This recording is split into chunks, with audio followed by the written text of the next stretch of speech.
यीशु मसीह के मधुर और मीठे नाम में आज दिनांक 21 अगस्त दिन रविवार को हम आप सब अपम के श्रोताओं का हार्दिक स्वागत करते हैं। आज के दिन के लिए जो वचन है वो लिया गया है नीति वचन की पुस्तक, उसका पहला अध्याय 10 पद। वचन कहता है, हे मेरे पुत्र, यदि पापी लोग तुझे फुसलाएं तो उनकी बात न मानना। प्रभु में मेरे प्रिय लोगों, शैतान एक आत्मिक आस्तिक को लुभाना या डराना चाहता है। वह सांसारिक इच्छाओं या वासनाओं से बहकाता है और अंत में हमको या आपको पाप की गहराई में धकेलने का प्रयास करता है। इसलिए परमेश्वर के लोगों के लिए हर समय सतर्क रहना बहुत ही जरूरी है। जब भी हमारा सामना वासना से हो तो उसे दृढ़ता से ठुकरा देना चाहिए। यदि आप दृढ़ता से व्यवहार नहीं करते तो पाप की वासना अनंतः आपकी आत्मा को अधोलोक में धकेल देगी। कुछ जगहों पे घरेलू मक्खियों को आकर्षित करने और मारने के लिए बिजली के उपकरण लगाते थे। उपकरण से निकलने वाले नीली रोशनी से मक्खियां आकर्षित होती हैं और एक बार धातु की जाली के अंदर संपर्क में आने के बाद उन्हें इलेक्ट्रिट हो जाती है और उनको बिजली का झटका लगने से वो मर जाती हैं। और इस तरह से आप कम समय में सैकड़ों मक्खियों को मारने के लिए उस जाली का इंतजाम कर सकते हैं। ठीक इसी तरह चूहे के जाल के अंदर रखी मसालेदार वस्तुओं से चूहों को लुभाया जाता है, लेकिन जिस क्षण चूहा जाल में प्रवेश करता है वह उस पर कुतरना जैसे ही शुरू करता है तब जाल तुरंत बंद हो जाता है और चूहा एक भयानक मौत मारा जाता है।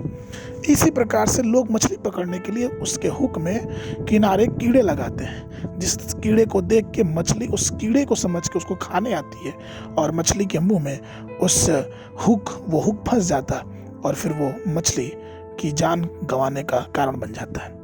बहुत से ऐसे हैं जो रास्ते में रखे जालों को ध्यान भी नहीं देते हैं और उसमें फंसते जाते हैं। वैसे ही जैसे कि आंख की वासना, शरीर की वासना और जीविका के घमंड, ये सभी प्रकार के सुख और पाप की तरफ ले जाने की रास्ता है और अंततः जब हम इन सब बातों में फंस जाते हैं तो हम पाप में गिर जाते हैं। पवित्र शास्त्र रोमियो की पुस्तक उसके 6:23 में बताता है, क्योंकि पाप की मजदूरी तो मृत्यु है।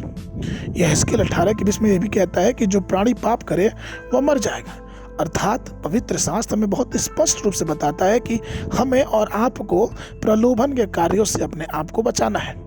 भले ही हमें पाप लुभाए, लेकिन हमेशा ध्यान देना है कि किस प्रकार से दलीला ने सिमसोन को बहकाया और सिमसोन अपनी सारी शक्ति का राज बता दिया और वो सारी शक्ति उससे छीन ली गई। हम जरा ध्यान दें कि जब इतने महान व्यक्ति को परमेश्वर जब उस पाप ने बहका के उसकी सारी शक्ति उससे छीन लिया तो हम और आप क्या है।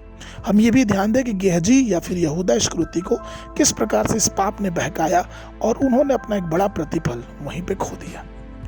इतिहास में बार बार चेतावनी देता है और फटकार लगाता है कि हम ऐसे पापों से और ऐसे लुभावने पापों से बचे रहें। क्यों? क्योंकि हमें परमेश्वर के उस मुकुट को पाना है जो परमेश्वर ने हमारे लिए तैयार किया, और अगर हम इन सब प्रलोभनों में फंस जाते हैं तो उस मुकुट के हकदार नहीं होंगे। इसलिए आइए उन सारे प्रलोभनों से हम अपने आप को बचाएं और परमेश्वर के आशीष के भागी बने। आज के मनन के लिए जो पद है वो लिया गया नीति वचन की पुस्तक, उसका पहला अध्याय 7 पद। यहोवा का भय मानना बुद्धि का मूल है, बुद्धि और शिक्षा को मूढ़ ही लोग तुच्छ जानते हैं। बाइबल अध्ययन के लिए सुबह के समय भजन संगीत 107, 108 और 109 अध्याय। संध्या के समय पहला कुरिन्थियों की पुस्तक, उसका 4 अध्याय। परमेश्वर आप सबको आशीष देवे।